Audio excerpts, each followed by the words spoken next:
As we've seen, much of the president's agenda this year is focused on trade.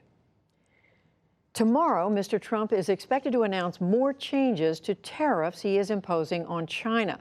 The full brunt of these recent moves have yet to kick in, but there's already fallout with some of these tariffs. Take the case of the American manufactured washing machine and explore what tariffs have meant for workers, companies, and consumers. That's the focus of tonight's Making Sense report from special correspondent Catherine Rampell. She's a columnist for the Washington Post. Family's been in Clyde, Ohio for about 4 generations. And this bank here on this corner, my great-grandfather was president of. Stephen Clapp's great-grandpa may have run the People's Banking Company, but for the last 70 years, pretty much everyone else in his family has had a different employer, Whirlpool. The way I got the job in the first place is my dad worked here. That was more than half a century ago, interrupted only by his service in Vietnam. My wife's worked here, 2 sisters that have worked here, 2 brothers, a daughter. My son just recently got hired in. If you put into my cousins and uncles and aunts that have worked here, you're looking at probably 300 years of accumulated seniority. Wow, 300 years. That is a lot of family devotion to one firm. What is? And a lot of company devotion to one town. Whirlpool's Clyde plant, about an hour west of Cleveland, is the world's largest washing machine factory. And workers here hope to benefit from President Trump's recent sweeping tariff aimed to shield them, at least temporarily, from foreign competition. Just a decade ago, Whirlpool, which also owns Maytag, controlled about half of the domestic washer market. But then things started going downhill. In the early 2010s, there was a very sharp increase in washing machine imports from 2 companies, Samsung and LG, and they were all coming from South Korea. You are listening to an episode of Trade Talks. Economists and podcast partners Sumaya Keynes and Chad Bown specialize in trade. And Whirlpool, this mega company, essentially started claiming that this competition was unfair. So what does unfair actually mean in the context of trade? Unfair can either mean subsidized, so the companies are getting direct funding from the government that you're not supposed to do under the international rules, or it can mean that the companies are selling their washing machines, in this case, at a price in the U.S. market that's somehow defined as too low, lower than their cost of production, or maybe lower than the prices that they're charging for those same washing machines back at home. Our washer business was losing money, hundreds of millions of dollars. Aaron Spira is Whirlpool's chief legal officer. So in response to the unlawful actions by Samsung and LG, we're faced with a choice. Either don't sell a product because it's unprofitable to do so, thereby losing market share, or sell at a loss. Now Samsung and LG, Whirlpool's main competitors, flat out deny playing dirty. We do not dump our washing machines in the United States. When it comes to U.S. trade policy and the rules, we comply 100%. Instead, say the spokespeople for both Samsung and LG, they've been gaining on Whirlpool by making a better, more innovative product. We're the first to use steam technology in washing machines. We've come out with machines that can do 2 loads at the same time. We're leading the way with connected appliances. We invented AdWash, which, it seems like a very simple concept. How did no one think of this before? So you could open it and toss in a sock. It's like the top secret door, yes. Yeah, which our engineers found it did have some utility. Were the Korean products actually better? We went to the experts at Consumer Reports to find out.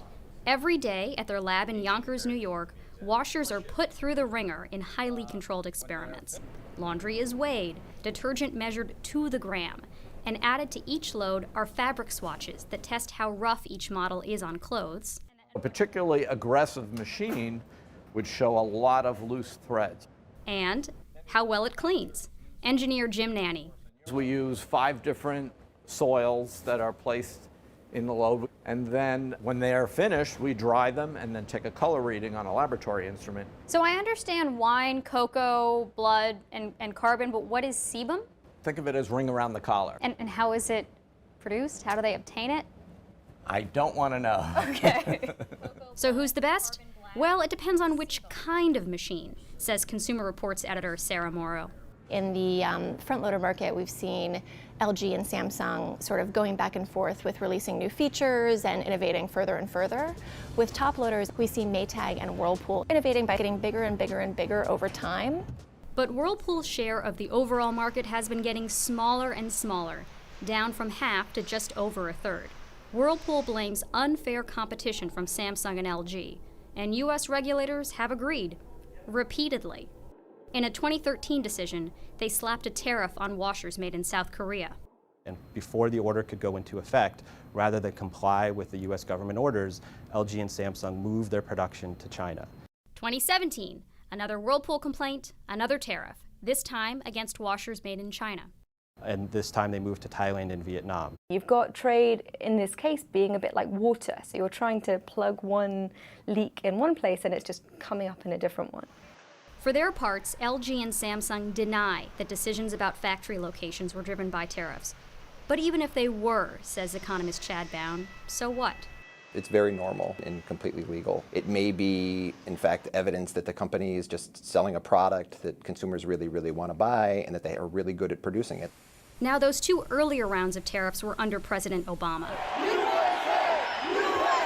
Then came Donald Trump with his tough-on-trade platform, and the county where Whirlpool's washer plant sits, which had gone for Obama twice, went for Trump by 23 points. So Whirlpool made a bold move. It asked the Trump administration to impose washer tariffs worldwide by invoking a rarely used piece of trade law. And unlike the earlier complaints, Whirlpool would not have to prove that LG and Samsung had done anything illegal or even unfair. All you have to show is that the imports coming in from the world are coming in, and it's hurting the domestic company. The U.S. International Trade Commission agreed, and in January, Trump announced a big new tax on foreign washers. Big industry, a lot bigger than people would understand. For this first year, any company importing washing machines to the U.S. is hit with a 20% tariff for the first 1.2 million machines that they bring in. Now, any subsequent washing machines they bring in after that 1.2 million mark are hit with a 50% tariff, so it is pretty steep. And sure enough, prices are going up, a lot. So far this spring, they've spiked 17%. And it's not just foreign washers that are more expensive now. Whirlpool has raised prices too. It blames higher costs, but as Sumaya Keynes points out, the whole point of this tariff is to give the domestic industry relief. So if it works, then Whirlpool is supposed to be able to increase their prices and profits. The whole point is that they've been injured by this foreign competition, and this is supposed to let them get back to financial strength. So if prices go up, that's a feature, not a bug. Yeah. But it means consumers are worse off because they're now paying more. At ABW Appliances outside Washington, D.C., showroom manager Chris Hemmingson says his customers may not mind. After the last 10 years of the downturn of not purchasing a lot of things, they really want what they want. And $30 to $50, maybe $100 doesn't really change their opinion on things. And I don't think that people would mind paying a little bit more if they knew that American jobs were being created and hopefully it was paying somebody's salary. In fact, Whirlpool has already hired 200 new workers in Clyde. Plus, Samsung has just created 650 new jobs in South Carolina, and LG will soon add 600 in Tennessee. We're doing exactly what President Trump wants to do. We're investing in America and we're creating jobs. By making washers in the U.S., they can avoid those pesky tariffs. They've also cashed in on all the ways that states and counties woo new plants and new jobs these days, with generous grants, tax credits, and other goodies. Does the Clyde plant receive any similar public subsidies? The state of Ohio has been a great partner for Whirlpool for many years, but I don't believe we've received support in the neighborhood of what you were listing for Samsung and LG. Which means Samsung and LG may enjoy the exact same kinds of advantages, government subsidies, here in the U.S. that Whirlpool accused them of getting back in Korea. Trump's attempts to help American companies and workers through tough trade measures could backfire for other reasons.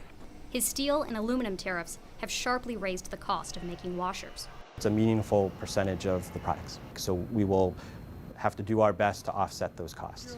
And other countries are fighting back with a laundry list of American products they plan to slap their own tariffs on. One product that the European Union and Canada are both targeting: American-made washing machines. So will the president's tariffs actually help or hurt American workers? It could be a wash. For the PBS NewsHour, I'm Catherine Rampell reporting from Ohio and New York.